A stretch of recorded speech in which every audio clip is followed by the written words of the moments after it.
I've been listening to. This is not. I really like this guy named David Collins who does a show called the Soundtrack Show. It's a podcast, but he goes through like, hey, we're going to be looking at the soundtrack for Star Wars or for The Karate Kid or anything. But he did a special one both for Link to the Past. Yeah. And then most recently he did one for Ocarina of Time.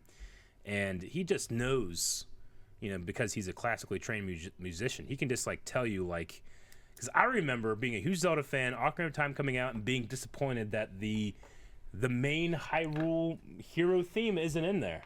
It's probably my favorite soundtrack regardless, but it doesn't have the classic ba ba ba ba ba Sure. ba ba. Except it does. You just can't hear it until you know how to do. Like he'll like take this song, look at the way it's done, and then he plays you the way it's put together. That is the high. It appears so much. Yeah. And I'm like, holy shit! I can't believe it. Which game?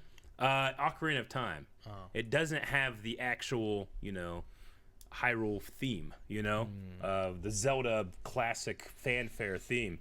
Except that it secretly does. It does have the bow bow battle dum dum dum dum dum dum dum. That was a fun. I love it. That's a great one. Chad says 25th was 2011 when Skyward Sword came out. Damn. Ah, Man. Eric, you're old. I am old. Oh yeah. That sounds like that's yesterday. Oh yeah. That was 10 years ago. Where was I when I decided I was gonna? No wait, never mind. I remember what it was. Yeah, I remember too. You know exactly what I'm thinking, don't you? But yeah, check out the soundtrack show. Talk about that. David Collins. He has great stuff. He did an awesome, amazing episode on the Cobra Kai music. Not just Karate Kid, but specifically the two guys that are doing music for Cobra Kai. And like, here's the stuff they took. Here's the stuff they didn't. Here's their new stuff. It's so good. If you're at all a fan of like specifically soundtracks in movies, that's the show that you want to check out. And you have so many to go back and listen to. It's the Cozy Show? What was it? The Soundtrack Show. The Soundtrack Show. Mm-hmm. Yeah, I need to study music terminology more because I wish I could talk about it better. Me too. Because there's so many things I love in video game soundtracks, but I just don't know how to describe it properly. Yeah. Sure. Yeah. Like what they're doing and like words like the motif and Shindo and. But no, he's the first guy that I've heard about the secret Imperial March in the Rogue One soundtrack. Because why didn't they go with the Imperial March for when Vader's slicing through rebels? They do. You just gotta listen. You gotta feel the Force. You gotta open your heart. Yeah. Now I feel like I always liked what they did with that. Me too. Yeah, me too. It's a track called Hope.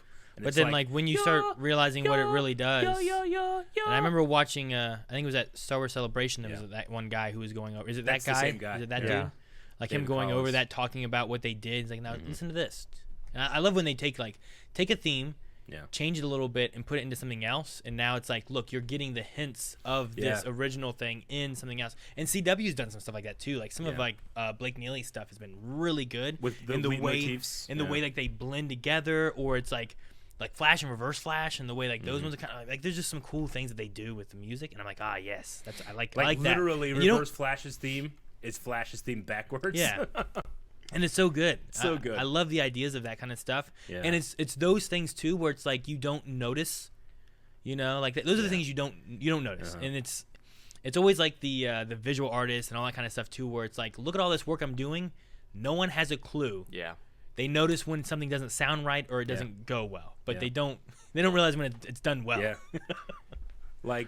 He single-handedly turned me around on liking the Rogue One theme, because I remember being like, it sounds like it's just trying to be the Star Wars theme, but it's not. I wonder why they need to do a Star Wars theme. But he's like, here's exactly what they're doing.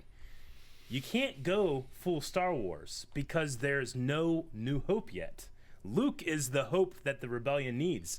So when you listen to that theme, it goes ba-da, which you would then go ba-da-da-da-da, but this one goes ba-da, and it doesn't quite get there. Ba-da-da-da-da-da. It can't reach it because it doesn't have Luke yet. Oh, so good. Michael Giacchino did that score, and he did Lost. And Lost is awesome, Rick. Lost is pretty good. That's all right, yeah. That's an all right show. Yep. I thought it sucked. There's the one thing about Star Wars that I would never ever help me at all in the Schmodown is knowing music stuff. Yeah, They're not gonna be like, sing Vader's theme. Well, yeah, in Jeopardy, sometimes they'll have like music clips Yeah, or whatever that you have exactly. to identify or do something with, but you probably don't want that for something that's going to go up on YouTube. Probably eventually. not. No. Because Yeah. I've wanted to do like I guess we did a few times in some podcast of like identify this theme. Yeah, this anime opening. Which one is it, or Yeah. something like that? Yeah, I get you. That would be fun to do, but yeah, you're gonna be just riddled with copyright. Yeah. On Twitch, on YouTube, anything. It's tough. Mm-hmm. What channel were you talking about, Eric? Some people didn't catch it. Oh, it's a podcast. So just go to your RSS feed collector. I use Stitcher, but yeah, it's called The Soundtrack Show by David Collins. Really, really good. Definitely 100% check out his Star Wars stuff because he has a lot of it.